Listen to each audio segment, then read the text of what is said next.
അസ്സലാമു അലൈക്കും വറഹ്മത്തുള്ളാ. നമ്മുടെ ജീവിതത്തിലൊക്കെ ഒരുപാട് പ്രശ്നങ്ങളും ഒരുപാട് കാര്യങ്ങളുണ്ട് നമുക്ക് ചെയ്തു തീർക്കാനും നമ്മളെ അലസത, മടി, പിശുക്ക് ഒക്കെ മാറിക്കിട്ടാനുള്ള ഒരു ദുആനെക്കുറിച്ച്, 2 ദുആനെക്കുറിച്ചാണ് ഇന്ന് ഞാൻ പറയാൻ പോകുന്നത്. നമുക്കെല്ലാവർക്കും ഉപകാരപ്പെടുന്നതാണ്. അപ്പോൾ ഇൻഷാ അല്ലാഹ് വീഡിയോയിലോട്ട് കടക്കാം. എന്തൊക്കെയാണ് നമുക്ക് നേട്ടം ലഭിക്കാനുള്ള നേട്ടം, എങ്ങനെയാണ് ഓതേണ്ടത് എന്നൊക്കെ നോക്കാം. അപ്പം നമ്മൾ ചെയ്യേണ്ടത് എല്ലാ 5 വക്ത് നമസ്കാര ശേഷം, എല്ലാ ഫർള് നമസ്കാരത്തിന് ശേഷം ഈ പറയപ്പെടുന്ന ദുആ 3 തവണ ചൊല്ലിക്കഴിഞ്ഞാൽ നമുക്ക് ലഭിക്കുന്ന നേട്ടം എന്തൊക്കെയെന്ന് നോക്കാം. നമ്മളുടെ കടം നീങ്ങിക്കിട്ടും, ഭയം, ക്ഷീണം ഇതൊക്കെ മാറിക്കിട്ടുന്നതാണ്.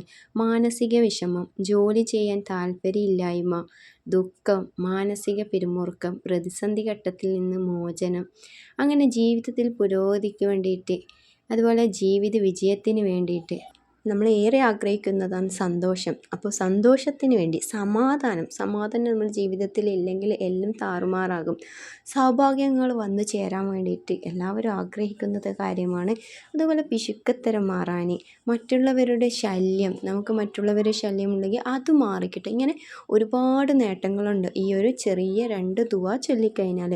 അപ്പോൾ ആ ദുആ നിങ്ങൾ എഴുതി വെക്കുകയോ അല്ലെങ്കിൽ കാണാതെ പഠിക്കുകയോ ചെയ്യുക. വെറും 3 തവണയേ ചൊല്ലേണ്ടതുള്ളൂ. അതും ചെറിയ ദുആയാണ്, നിങ്ങൾക്കൊക്കെ അറിയാവുന്ന ഒരു ദുആയാണ്. അപ്പോൾ അത് ഏതാ ദുആ എന്ന് നോക്കാം. നാം ചൊല്ലേണ്ട ദുആ 3 വട്ടം ചൊല്ലുക.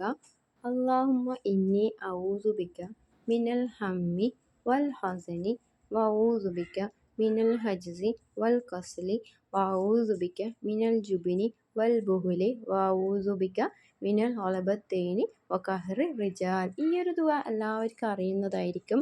അടുത്തതായിട്ട് പറയപ്പെടുന്ന ദുആ നിങ്ങൾക്ക് ഏവർക്കും അറിയാൻ സാധ്യത കുറഞ്ഞ ഒരു ദുആയാണ്. എന്നാലും പഠിക്കാൻ ശ്രമിക്കുക. ഇൻഷാ അല്ലാഹ് അതേതാണെന്ന് നോക്കാം.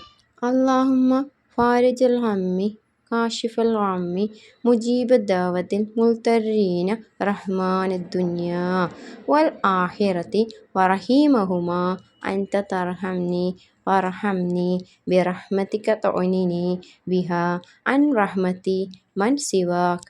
എങ്ങനെയാണ് ഈ ദുആ ചൊല്ലേണ്ടത്? അപ്പോൾ ഈ ഒരു ദുആയും നമ്മൾ നിസ്കാര ശേഷം 3 തവണ, കുറച്ച് അറിയാത്തവർക്ക് ഫസ്റ്റായിട്ട് ഓതുമ്പോൾ നമുക്കൊരു ബുദ്ധിമുട്ട് തോന്നും. പക്ഷെ ചൊല്ലിക്കൊണ്ടിരിക്കുമ്പോൾ എളുപ്പമായിരിക്കും. അതെന്തും അങ്ങനെയാണല്ലോ. അപ്പോൾ എല്ലാവരും ഈ ഒരു ദുആ നമ്മുടെ ജീവിതത്തിൽ നിത്യമാക്കി കൊണ്ടുവരിക.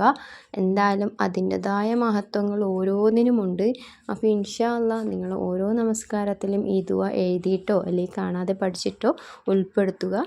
ഇൻഷാ അല്ലാഹ് എല്ലാവർക്കും അതിൻ്റെ ബർക്കത്തും അതിൻ്റെ റഹ്മത്തും അല്ലാഹു സുബ്ഹാനഹു വ തആല തരും.